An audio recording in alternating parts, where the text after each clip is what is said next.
शौकत भाई आप ही से बात कर लें क्योंकि सारा मामला शुरू ही आपकी तरफ से हुआ। 2 दिन रह गए जी आपके एहतजाज को, बल्कि कह लें कि 2 रातें ही रह गई हैं सिर्फ और 1 दिन रह गया। और एहतजाज की कॉल भी आप लोगों की जानिब से बड़ी तगड़ी आई है। बुशरा बीबी साहब ने एंड टाइम पे ये क्या छक्का मार दिया है, ज़रा मुझे ये बताएं। सऊदी अरब का नाम नहीं लिया, लेकिन हर पैराए पे अगर देखे जाए तो कहीं ना कहीं उनका इशारा उसी तरफ लग रहा था। चाहे इसके कि काफ़ी तरदीदें भी आई हैं, लेकिन आप जरा कुछ बताएंगे कि क्या हुआ था एकदम ये, और रिकॉर्डेड भी था, चाहे तो एडिट भी कर लेते, यानी पूरी पार्टी ने ऑन भी किया, पीटीआई के ऑफिशियल पेजेस पे भी शेयर हुआ। बिस्मिल्लाहिर्रहमानिर्रहीम, बहुत शुक्रिया। देखिए, इस वक्त हुकूमत को भाना चाहिए, क्योंकि उन्होंने मुज़ाकरात, एक तरफ ये मुज़ाकरात की बात करते रहे, दूसरी तरफ धमकियां देते रहे। ये पीपल्स पार्टी की तरह मेच्योर तो नहीं है, लेकिन पीपल्स पार्टी की बदकिस्मती है कि अब नून लीग के साथ उनके कंधे से कंधा मिलाकर खड़ी हो गई है। अब ये तो बाद में इनको पता चलेगा इसके क्या नुकसान होंगे, लेकिन मैं इस पे आता हूँ। देखिए, 24 नवंबर हमने कोई चढ़ाई की कॉल नहीं दी है, हमने एहतजाज की कॉल दी है और धरने की कॉल दी है, जिस तरह पहले होता रहा है कि हमारे दौर में ट्रेन मार्च और लॉन्ग मार्च और धरने नहीं होते रहे। हमने किसको रोका, कहाँ कंटेनर खड़े किए।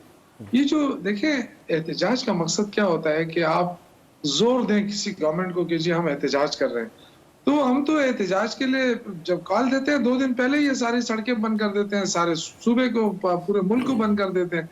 तो जोर तो ये खुद देते हैं। तो इनसे नालायक लोग और कौन हो सकते हैं कि इतना कामयाब करा देते हैं कि वो मेरे ख्याल से ये सारी चीजें देखने देखे हमने मुल्क को भी चलाना है, हमने सियासत को भी रखना है, लेकिन ये तो बिल्कुल इस अड़ गए हैं कि जी सियासत भी खत्म करनी है, पीटीआई को भी खत्म करना है।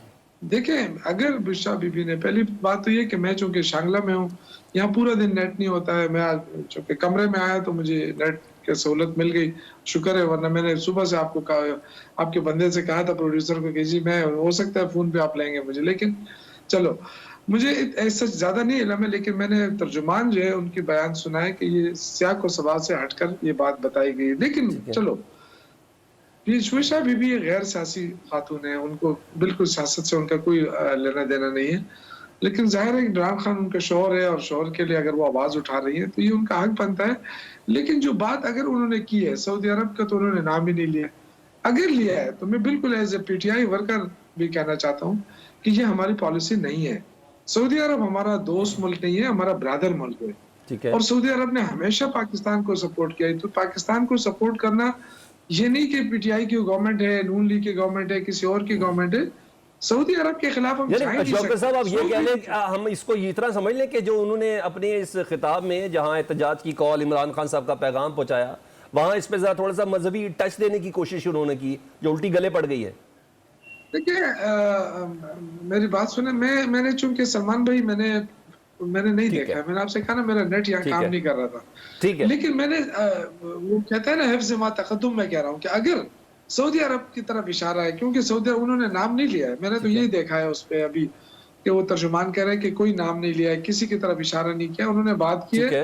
अब क्या बात किया आई डोंट नो, लेकिन अगर सऊदी अरब की तरफ इशारा है, पहली बात तो अल्हम्दुलिल्लाह नहीं होगा, लेकिन अगर है तो मैं एज ए पीटीआई वर्कर मैं आपसे कहता हूँ कि सऊदी अरब हमारा ब्रदर मुल्क है, हमारी जान है। इमरान खान साहब ने भी बताई बात। मैं आता हूँ आपके पास, क्योंकि आप लोग ना, ठीक है, आप लोग ना इस एहतजाज के हवाले से वैसे भी किसी जगह पे कुछ लीगल जो फुटप्रिंट्स है ना, वो इतने मजबूत आपके हैं नहीं। मैंने आना है कि क्यों नहीं आपने अभी तक कोर्ट से इजाजत ली। आज वजीर दाखिला कह रहे किसी ने हमसे पूछा तक नहीं इस एहतजाज की। जब आप पूछेंगे भी नहीं, उन प्रोटोकॉल्स को भी फॉलो नहीं करेंगे, तो कैसे दाखिल होने की इजाजत होगी। मैं आता हूँ इस सेक्शन के ऊपर भी आना आपसे बात